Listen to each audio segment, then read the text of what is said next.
In 1976, four gentlemen came together in New York City, all unrelated, but with the same last name. They thumb their noses at conventional rock and roll and end up at the forefront of a new, blistering sound that would change the music scene in the 70s. Hey ho, let's go. It's time for the Ramones. Stay with us. Get ready for the 3324 podcast, where lifelong friends Dean Legiro and Eric Kuber share their love of all things music and movies. Dean has directed short films and is a music trivia buff. And Eric, trained in audio engineering, brings his extensive knowledge of music and film to the conversation as they discuss, debate, and celebrate their favorite albums, films, and much more. Welcome, friends, to the 3324 podcast.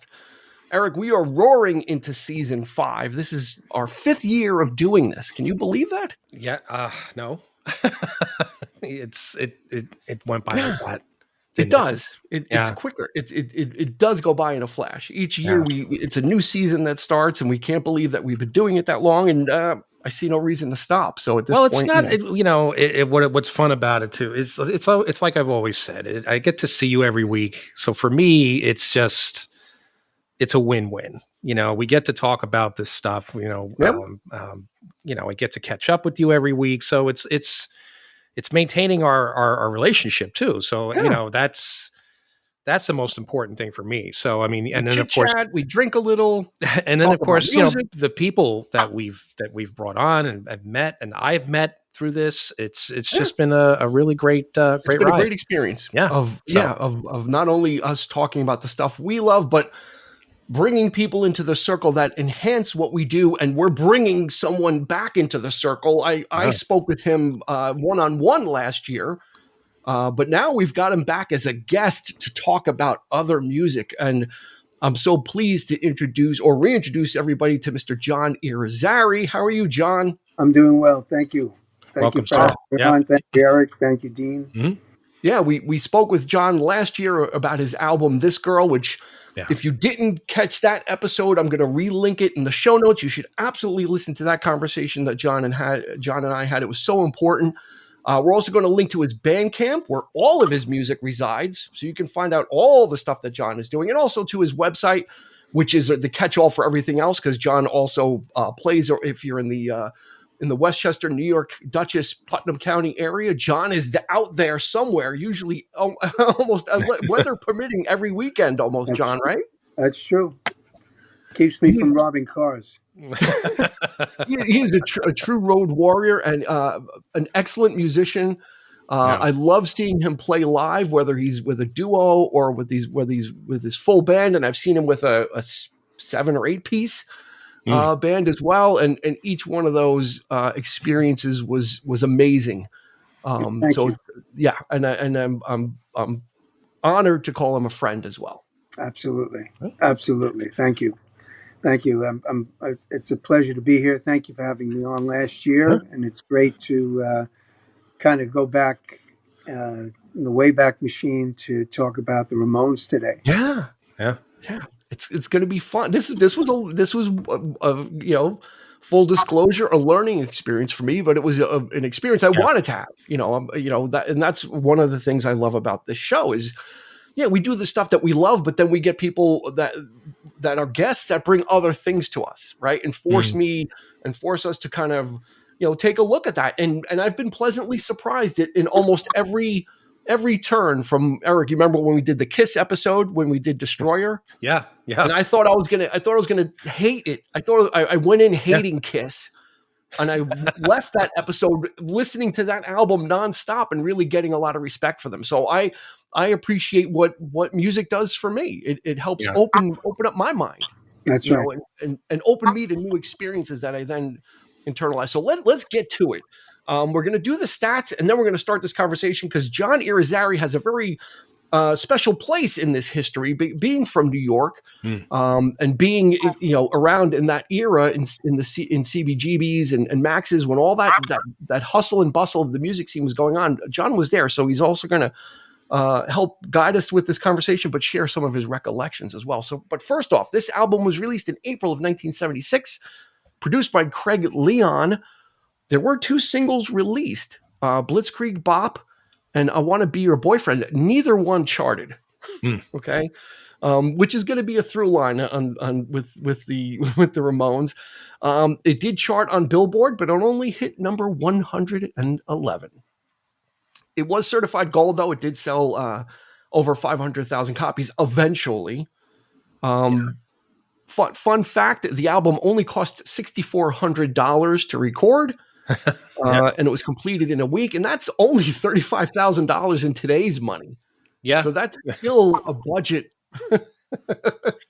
That's still a budget album, right, John? I mean, some the lunch catering, it doesn't even cover that amount of money, for albums nowadays. Yeah. It's an amazing thing. I mean, I don't even think it went a week. I think it was 6 days and it was done. Really an incredible task. And I think it was because they didn't know better. They didn't, they just went in and they did what they did, was just, get in there and play their sets, the sets of songs. They did what they did. They did 40-minute fast sets of, say, 16 songs in 40 minutes, with no breaks in between. So they kind of recorded it that way. Yeah. And it was amazing, Yeah. And they were 2000 Rock and Roll Hall of Fame, 2002 Rock and Roll Hall of Fame inductees. So they have, even though they don't have the chart hits and the record sales to back up what you would think the Ramones are, their impact was felt enough that they were inducted into the Rock and Roll Hall of Fame. But, record sales don't always tell the story, right, John? No. And they were huge in, especially England, but Europe. They were huge in South America. They played, 30,000 people shows in South America. And in England they were loved. I mean, the whole, which is a known story about them going to England, and what they did is that they sparked bands like the Sex Pistols and the Clash to say, hey, we can do this too. In fact, there's a great story about the first time they played. The album had come out. The first album had come out, and they were playing a show in London, and hanging around outside were members of the Clash and the Sex Pistols, and they were throwing rocks at the window in the theater. And Johnny Ramone stuck his head out, and in Johnny Ramone fashion said, "What the heck do you guys want?" He goes, "Hey man, open the door. We want to get in," kind of thing. So they like, I don't know how they did it, but they like threw a rope down and pulled them up, into the dressing room where they were. And, they asked, like, these guys, these English bands were asking, well, how do you guys do what you do? He goes, we aspire to be like you. And Johnny Ramone says, well, wait till you see us play. We suck. So that was enough that gave them confidence that we could do this too, So, and you bring up a good point, which we'll jump off, which we'll start with. But I want to also go through the members of the Ramones. In 1970, they were formed in 1974. So by the time they put out their debut album, the original four members are Joey Ramone on vocals, Johnny Ramone on guitar, Dee Dee Ramone on bass, and Tommy Ramone. Dee Dee on bass and Tommy on drums. Correct. Was the original four. There would be other Ramones that would come in and out, but this is what's known as the classic band. Now, since you kind of went there, what was going on in 1975 and in the mid 70s, Eric, right? Is kind of the well produced music was coming out, right? Everybody was using the studio, right, Eric, as kind of as a tool on its own. Yeah, I mean, it was some glorious stuff happening. I mean, we were only like sort of very young, So, admittingly so, when Dean pitched this episode, it kind of humbled me into thinking, I was really grateful to have you on, John, because, we weren't there. We had no idea what the punk scene was. And with the whole thing, I've heard my brother talk about it. I've heard people, I don't know if he actually experienced it himself, but yeah, I mean, we got a glimpse of what was happening on the radio, and we were buying albums at a very, whatever. But this whole punk thing was something that I myself was never really understood. Well, And so, yeah. New York at the time, you realize this was like the 1970s New York City. I grew up in Queens. Mm-hmm. In fact, I grew up in Corona, which was the next town over, Corona, Queens, which was the next town over from Forest Hills, where Ramones were from. So the New York City at the time was, if I can say, it was a shithole.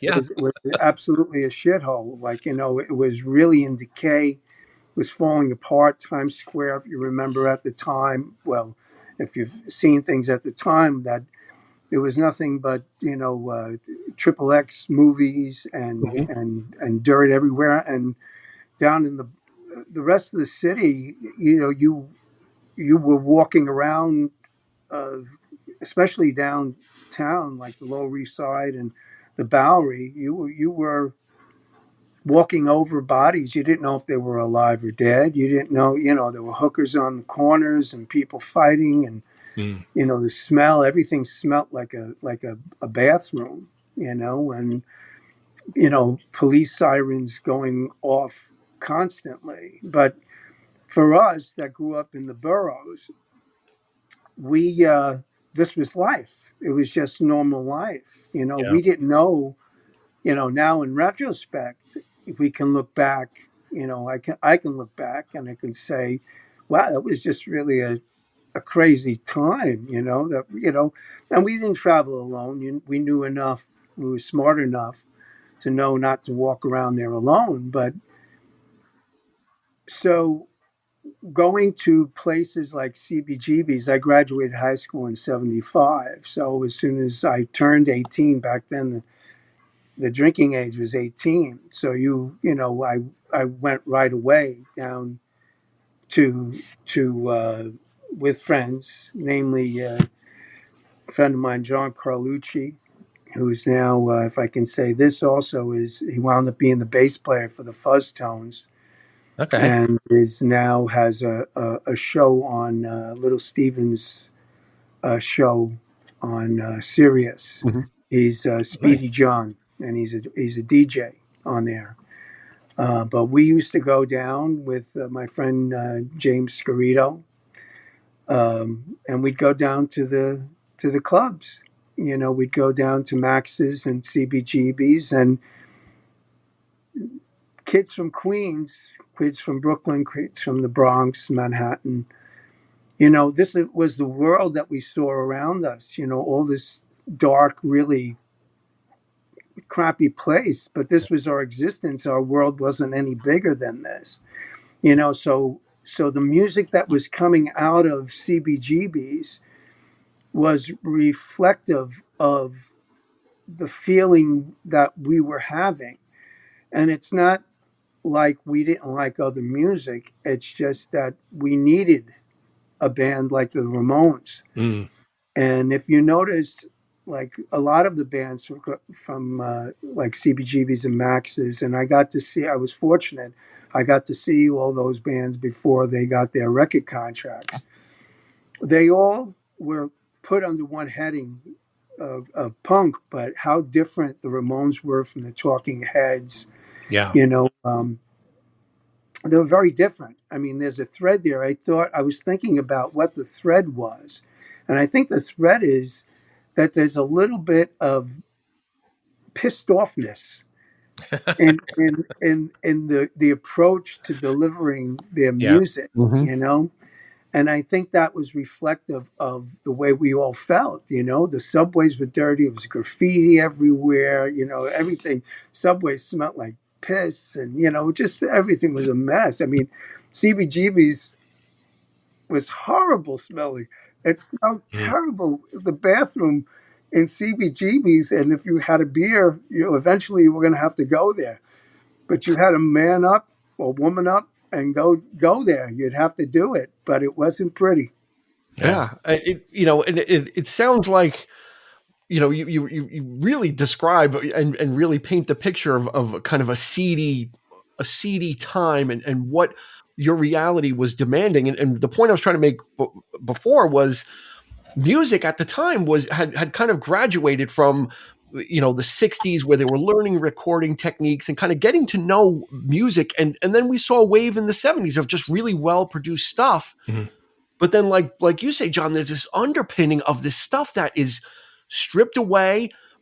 Even the Ramones said, we're not very good, but it wasn't about that. It was about, you said that there was an anger or an emotion, right, or a sense of urgency in this music that was kind of subverting the rules. Where and I was thinking about it, and I thought about it almost as the same way.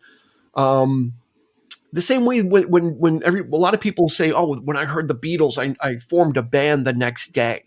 Mm-hmm. And it seems like the Ramones were kind of a 70s version of that, of we're not very good, but we've got something to say, and we're just going to kind of strip all this stuff away, because we're not musicians like that. We're not virtuosos. We don't have a production values per se, but we've got passion, and we've got grit, and we've got energy, and that became something that no one has ever heard before. Like when you put this album on, the songs are like, there's no song like more than 2.5 minutes, but there's a sense of urgency in the songs, right? And there's a sense of rebellion in the songs. So for me, listening to this, I put it on, and I was actually smiling through it because I was just enjoying it. It sounds like something that people would say, let's get a band together and let's do something. Yeah. The thing was, if you think about, again, I'm going to go back to where the world was at that time.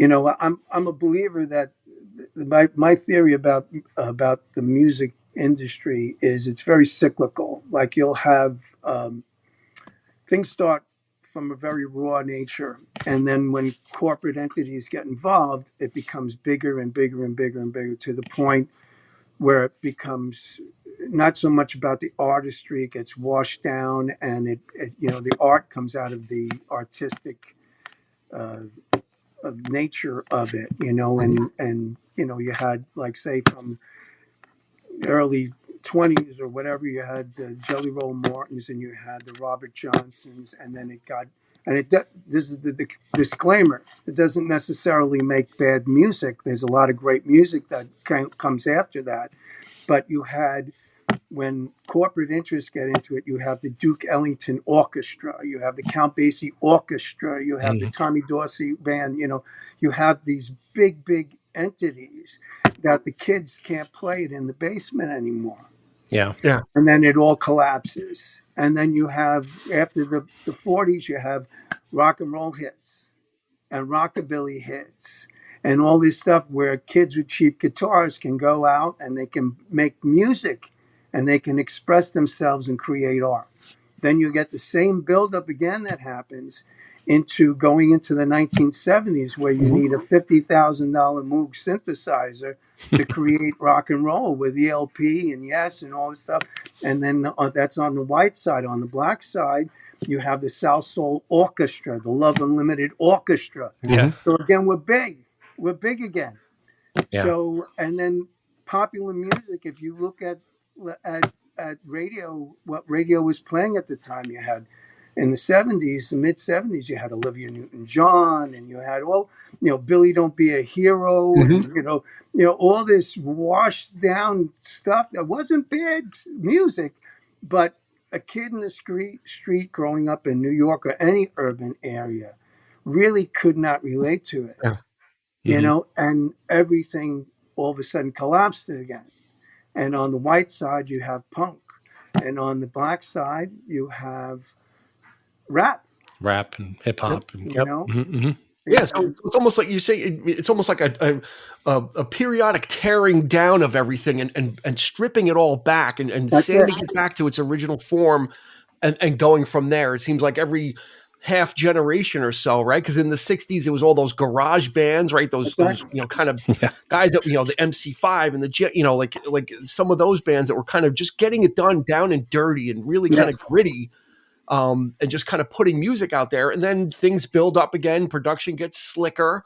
Right. And then along comes the Ramones to tear that down and say, we're basically playing rhythm tracks.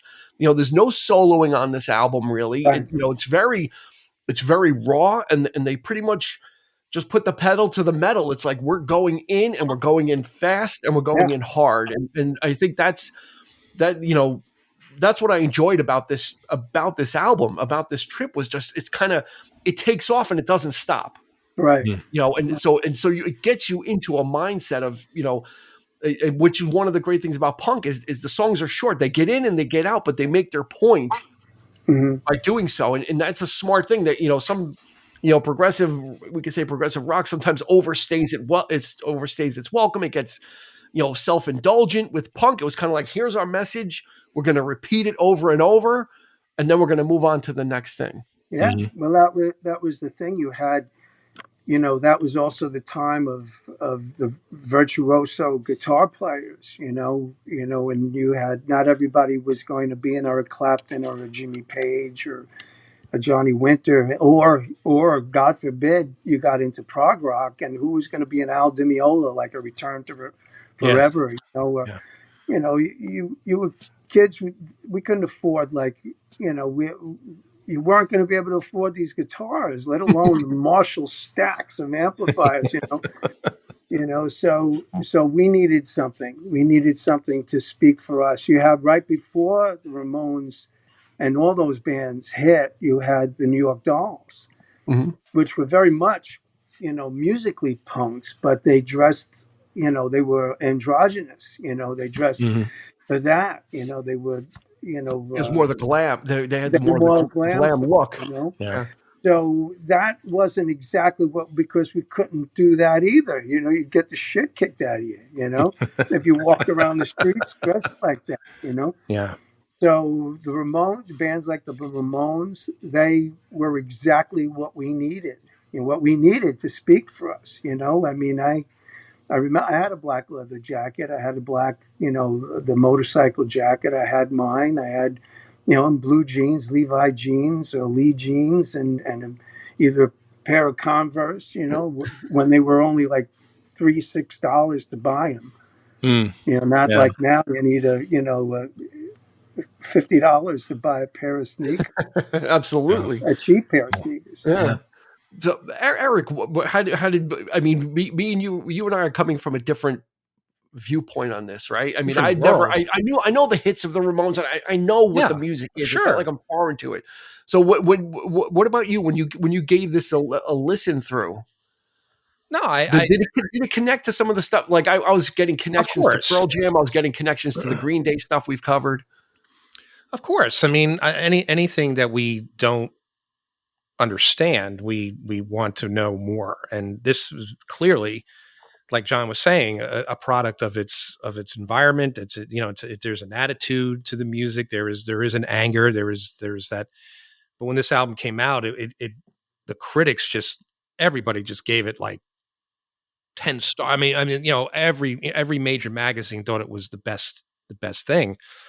And like I said, I just know when I listen to, there's a big difference between listening to music in your room with headphones than going out and living the music and letting the music take you to places that you don't dare go, or I, had no conception of what it was like, the life was like on in Times Square at the time. And even though I'm fascinated by the history of it at this point, but we still, we weren't quite in the middle of it, like John was, and it's very, I respect that, that, and it's that when that brings me to the music. So you gain that different perspective, so you appreciate the music more. It might not be my cup of tea, what I would sit down and listen to, like just for the first thing I grab or whatever. But if I'm in that headspace of wanting to know and educate myself on something that I did not experience. I can only hear stories from people at this point. Like, and that's, you know, is there regret there? I don't know. I mean, we could have went down to the city more, you know, we were just But we hopped didn't on a know train. we didn't know what we liked. We didn't know what was down Yeah. there. We had no idea, Absolutely. you know, coming from this little village and you know, upstate a little bit more. And of course, you know, our parents, they had their experiences with, you know, living in the city. And, so I totally respect, I respect the album. I respect what they stood for. I respect the, you know, all the other bands that played at those clubs, and which I am a big fan of, by the way. You know, people like Talking Heads. I'm a huge fan of them. You know, you know, the new wave things. So the music started to sort of change, and it wasn't, you know, quite the rawness of the Ramones or, you know, some of these like really hardcore bands. You know, like I remember my brother was listening to the Plasmatics. He turned me on to them, you know, Wendy O, you know, like, it's just like, what is this? Like, you know, and I have to say, it was interesting, you know, it's, you know, but yeah. I think in listening to this album, I went on YouTube and there was a concert from 1977 that I watched. And, you know, obviously this is a band that you're going to get more from seeing them live, but the energy was still the same. Like I was kind of like, wow, I'm kind of getting the same energy that I got on the record. But I think when you go see them, this is something that when you experience it live, it exponentially grows into something larger because of that, the forcefulness of their music, the velocity that Johnny Ramone plays at. I was watching him, and he's basically, he's not strumming. He's kind of always downstroking, but he does it so fast, John. Yes, that's true. It's almost an optical illusion when I was watching him, how fast he was only downstroking and playing. It was almost ludicrous when I was like, there's no way that this guy is playing it that fast, because it sounded like one noise. It didn't sound like somebody like hitting the same note over and over. Well, and so there is a method to the madness here, John. Right? I mean, as much as they kind of, well, we don't know what we don't, you know, we kind of don't know what we're doing. Well, they kind of do, and there's two things I want to point to, but talk a little bit, since you're a guitar player, you know, talk a little bit about the guy you share your namesake with. Well, Johnny Ramone, he had a vision, and he knew exactly what was going to work. He saw the scrimmage line, and he knew exactly where the hole was. I will tell you this, two things I'll say, you know, for us, you know, that grew up in New York and were going to CBGBs, like Ramones were phenomenal. You know, they were a top band for us, but in the United States, as you pointed out, they really were never like a top one. I think they didn't have a top 100 song until like Rock and Roll High School, I don't think. But they were one of those bands that they spawned 1,000 bands. Yeah. You know, came from, they were the seed that spawned 1,000 bands, you know. But Johnny Ramone had a clear vision. And I'm going to tell you that he, along with Dee Dee, I mean, they really had a sense, as fast and furious as they were, they had a great pop sensibility because they're great pop songs. They're just played viciously. Yeah. You know, they were big fans of, well, of course, you know, the whole attitude thing comes from their love of the MC5, you know, and Detroit bands. But they loved, like, you know, the pop songs of the early 60s to the garage bands of the Louie Louies, you know, songs of that nature. So he knew exactly where he was. And I think that they are, and this is going to be a comment that you probably get some feedback on, but I would say they are as important to rock and roll and to music in general, modern music, as Bob Dylan. Yeah. I could definitely see why? Yeah, that could be, sure. I mean, what they Yeah, did, because they were tapping into what those young people were feeling. That's right. right? Again, They were the voice of their disassociating. generation, of this Yeah, particular. Vietnam was winding down. There was a whole bunch of frustration. So yeah, John, I totally get what you're saying. Where this, these younger people are connecting with these people because they're speaking their language in the 70s, what it meant in the 70s. Now That's right. you mentioned two things. You mentioned pop music, and I caught two things on this album that made me think the Ramones are a little bit smarter than everybody gives them credit for, because they're on the song "Judy is a Punk." Okay, Joey, after they do the first verse, the next thing he says is second verse same as the first, That's right. which is directly from Herman's Hermits. That's right. From I'm Henry VIII, I am.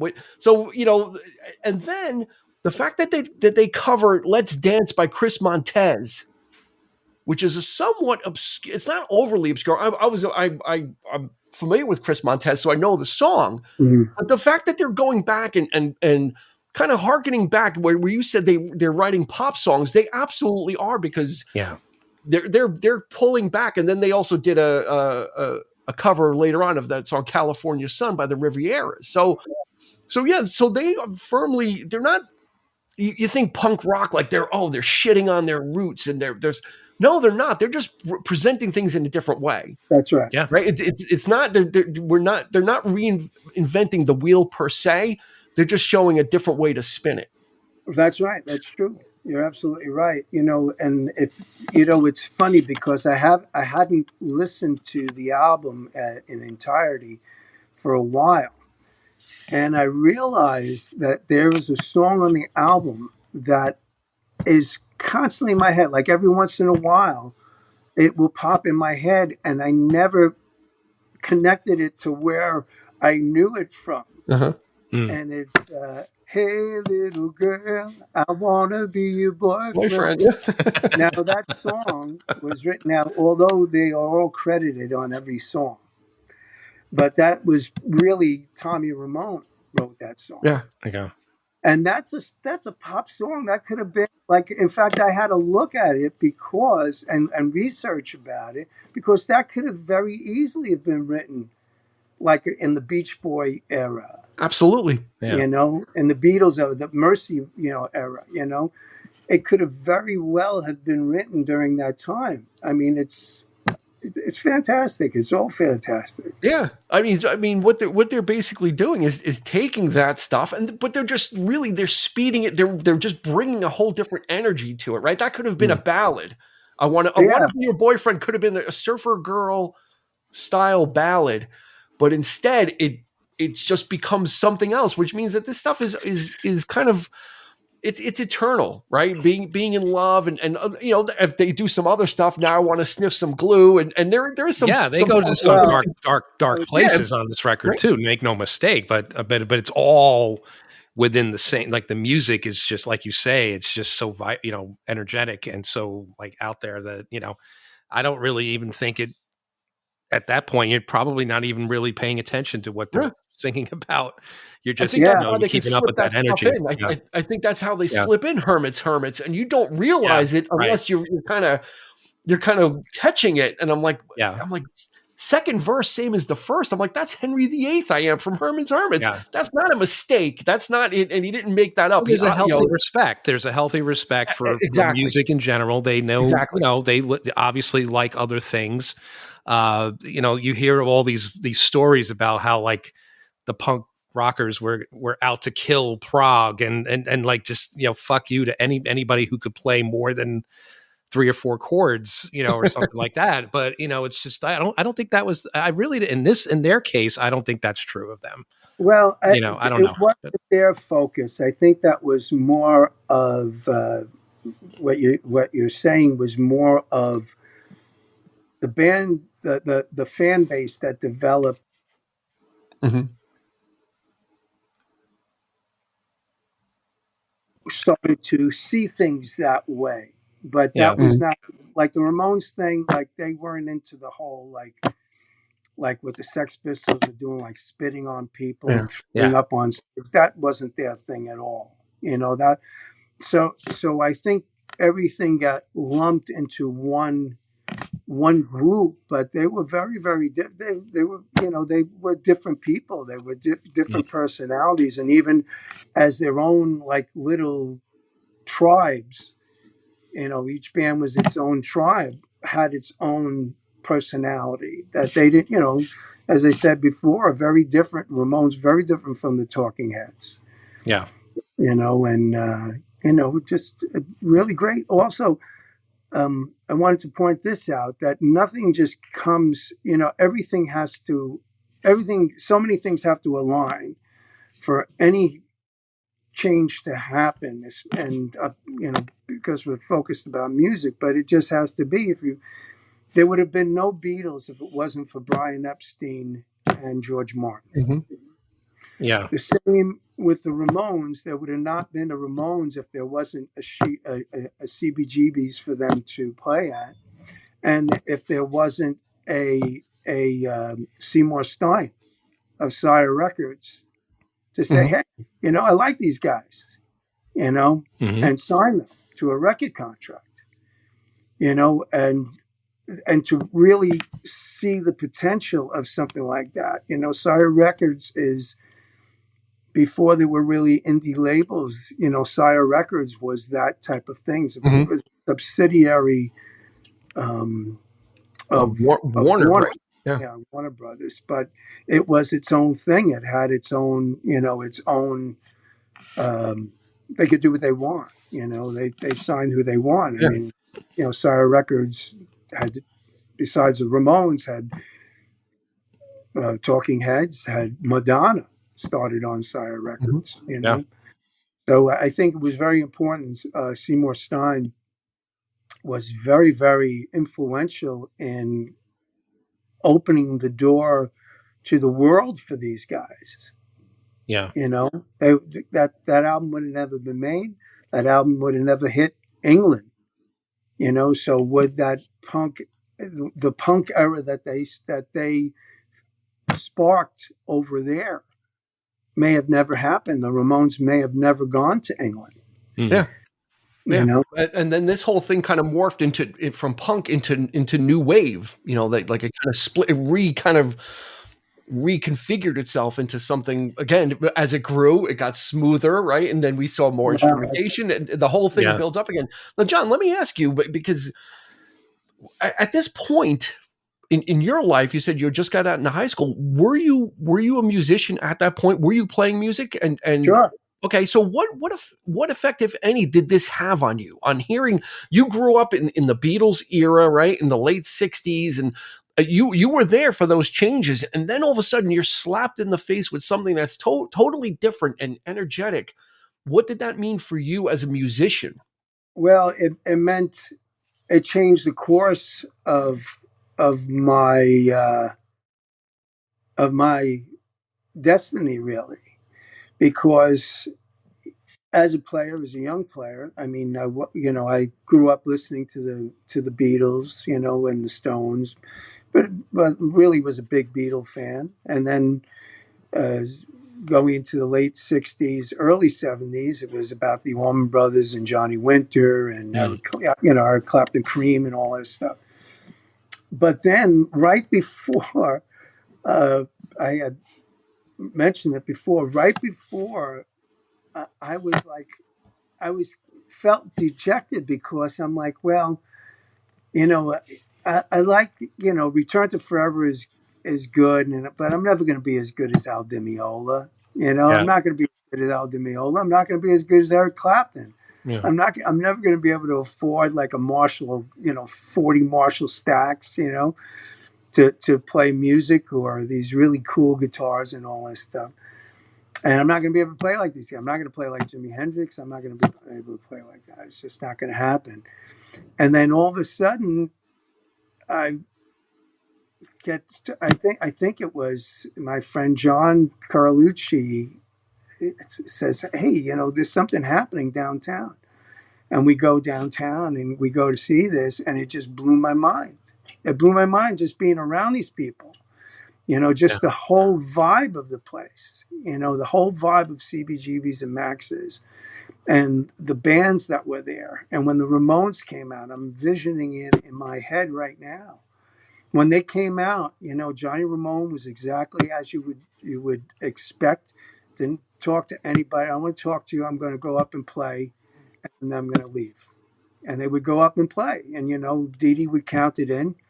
There was you couldn't pass a piece of loose leaf paper in between each song before Dee Dee, yelled 1, 2, 3, 4 and counted again, And then the lyrics were irreverent, really. Yeah. Singing, Dee Dee Ramone had a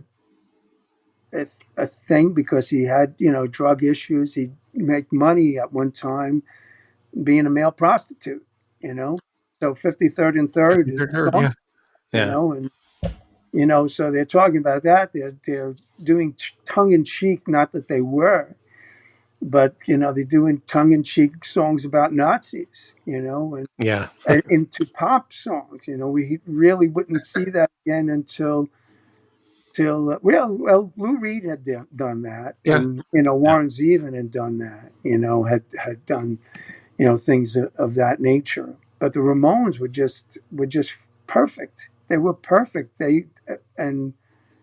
But Johnny Ramone was everything. He was the torchbearer. He was the torchbearer, Johnny Ramone. He was exactly what you'd want. In fact, I'm going to tell you that when we were going to sit down, I had first put on my CBGB's t-shirt. And I thought to myself, Johnny Ramone will fucking hate this. And I went and I took it off out of respect for him. That's the least punk thing you could do is advertise is wear the shirt advertising it right now. They always said if you go to any concert, you don't wear the band that you're going to see. Like you never do. Right. You don't wear the I heard that's a thing. Yeah. It absolutely is. I'm going to spring this on you guys. I didn't mention it in the beginning, but I've got a 3 truths and a lie for you guys. Uh-oh. We're going to play 3 truths and a lie. I've got 4 statements, John. 3 of them are true. 1 of them is false about the Ramones. So we're going to go through that, but I have to play our new 3 truths and a lie theme. So here comes our 3 truths and a lie theme, courtesy of AI. Never deny, but his sweet words were sly. Do it again. 3 truths and a lie, guess which one's the disguise? He said he would never deny, but his sweet words were sly. There we go. A little big band version. I like that. That's pretty catchy. Yeah.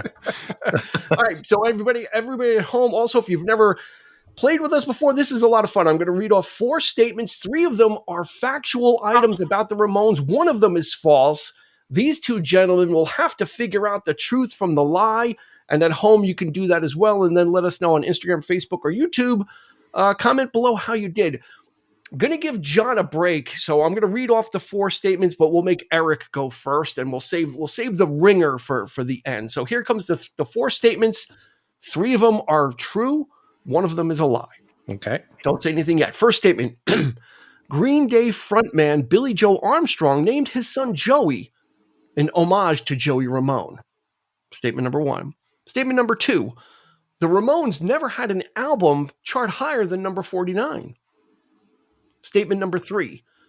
The name of the band came from the alias that Paul McCartney used to use in the early 60s when he wanted to go incognito. Final statement. Clem Burke from the group Blondie was the only member of the Ramones to not take the Ramone last name. He drummed with them very briefly. I'll read the 4 statements again. 3 of them are real. 1 of these is false. Number 1, Green Day frontman Billy Joe Armstrong named his son Joey in homage to Joey Ramone. Number 2, the Ramones never had an album chart higher than number 49 on Billboard. Number 3, the name of the band came from an alias that Paul McCartney used to use in the 60s when he wanted to go incognito. Number 4, Clem Burke from Blondie briefly drummed with the Ramones, and he's the only member of the Ramones that did not take a Ramone last name, because that's the custom is every time somebody would come in, they would be a Ramone. Eric, which three of those are true statements? One of those is a lie. Oh man, this is Which hard. one's fake? I think a couple of those I had read somewhere. Geez. I'm probably going to go with the last one. The last one. I don't know why. Clem Burke. Yeah, I don't know why, but he's the only member of the Ramones that did not take a Ramone last name. He stayed as Clem Burke. Mm-hmm. So you think that's not true? Right. Yeah. Okay. You think that's a lie? Okay. Yeah. John Irrizarry, do you want me to read them off again, or do you have it? No, I think I'm good. I think. Well, can I tell you which ones I think are true? No, just tell me which one you think is the lie, because then I get to go. You take the whole thing then. That's true. It is your show. It's true. You take away all the suspense. I think that. Well, I don't know if this is correct, but I don't know if they charted as high as 49. I don't know if they ever charted as high as 49. So the statement is they never had an album chart higher than, meaning lower than, nothing ever below 49. So never had 48 or lower. All right, then it has to be. Well, I'm going to say that one. You're going to say that one? Okay. So John is going with the Ramones never had an album chart higher or lower than 49. They never really got anything closer to number one than 49. Eric is saying Clem Burke from Blondie was the only member of the Ramones to not take the Ramone last name. He stayed as Clem Burke. We got two different answers, which means one of you is right, or maybe both of you are wrong. We don't know, but Here we go. The first truth is Green Day frontman Billy Joe Armstrong did name his son Joey in homage to Joey Ramone, and the drummer Trey Cool actually named his daughter Ramona after the Ramones. So there's amazing. A double homage there. The second truth, Paul McCartney. The name the Ramones did come from an alien. Paul McCartney used to sign in as Paul Ramone. I read that. Ramon. When he would go incognito, and when he played on Steve Miller's Living in the Material World album, he was credited as Paul Ramone, not as Paul McCartney. That's the other truth. Let's see. Do we want the lie or do we want the other truth? Someone's heart's going to be broken here. I'm going to break somebody's heart. It's up to you, John. What do you say? Tell us, break the news to us. Okay. The lie is Clem Burke from Blondie was the only member of the Ramones to not take the Ramone last name. It's untrue. He actually called himself Elvis Ramone. Oh, geez, that's he played for 2 gigs with the Ramones, and they said, "Get out of here! You can't keep up." Which for Clem Burke, I thought would be very unheard of. But no, and the other truth is the Ramones never had an album higher than 49 on the chart. They never did better than 49. Again, I didn't even think they made it that far. I thought that they didn't get past the 80s. You know, but I knew, that you're saying the Elvis thing. I mean, it doesn't matter now. Yeah. My money's gone. I flipped over my cards and all that stuff. But Elvis Ramone. Yeah. Here's another truth. Mr. John Irrizarry had a couple of songs on the Terrifier 3 soundtrack that was just out. The movie Terrifier 3, right? Yes. Why don't you tell us a little bit about that? Because that was pretty exciting. All of a sudden, you're in a horror film. Yeah. And a pretty popular franchise. So a person I knew was producing the album and hopefully a soundtrack, but was a producer on the movie, Phil Falcone, and he called me up, and I had worked with him before on an independent film that he did called Joe's War, which is a great movie about a vet and PTSD. Very great movie. So he on the hooking up with Damien Leone, who's the director for the Terrifier series, and he this new one was going to the last one, Terrifier 3, was going to be a Christmas themed movie. So he called me up. He goes, "Hey, Johnny, do you have Christmas songs?" I said, "Yes, I do." He goes, "Well, who wrote them?" I go, "Well, I did." He goes, "If we use any of them, who owns the publishing?" I go, "I do." He goes, "Well, who would we write a check to?" I go, "Me." That's great. So I had given, I had written for a while. I was writing and recording and putting out Christmas songs. I always looked at it as a lottery ticket, And so I gave them five. I gave Damien and Phil and hit their their committee there 5 songs, and they picked 2 of them. 2 of my songs. One is "Christmas Is Here" that I recorded with Small Town Sheiks, and one is "My Christmas Wish Come True" that I recorded with Jerry the Bulldog. So those 2 songs are in the Terrifier 3 on the soundtrack for the movie, which is an honor, a great honor. It's kind of cool to watch on a big screen, watching these people getting hacked up because it's a slasher film, and all of a sudden, Art the Clown go nuts on people. that's right. Yeah. Well, congratulations! And to hear your songs being played in a theater, and that's fantastic. Yeah, that is pretty cool. That's awesome. Yeah, so, cool.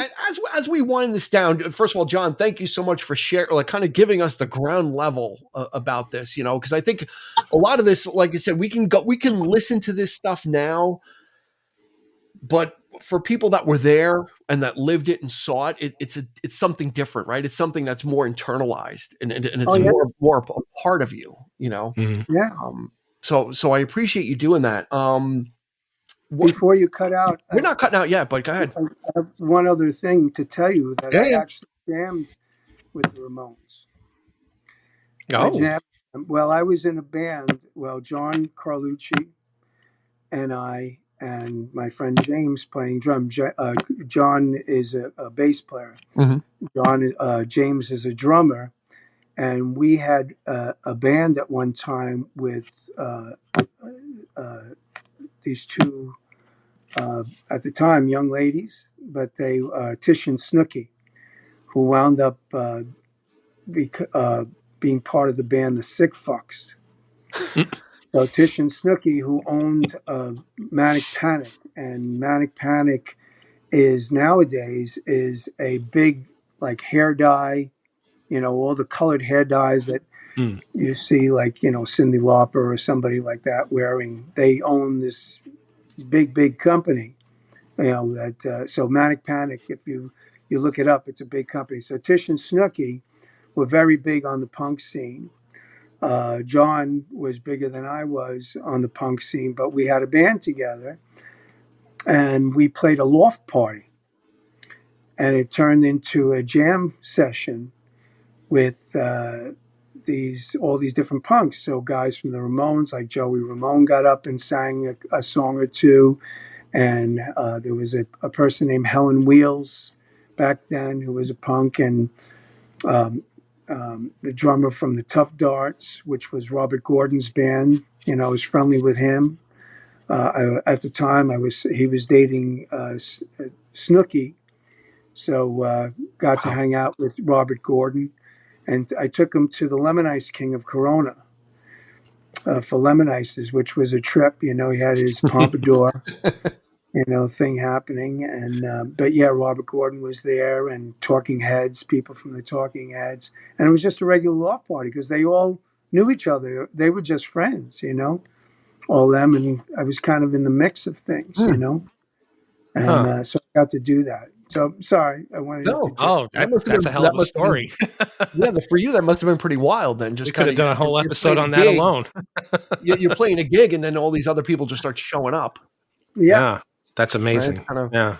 Went from a gig to totally something else. Yeah, but like I said, it was before really that they all got signed. So it was just, bands playing in the local club that we went to, It was before, now there's retrospect, there's a romanticism about it, Yeah. and all that. But it was just what it is. It was as normal as walking over, people in the middle of the street, or Mhm.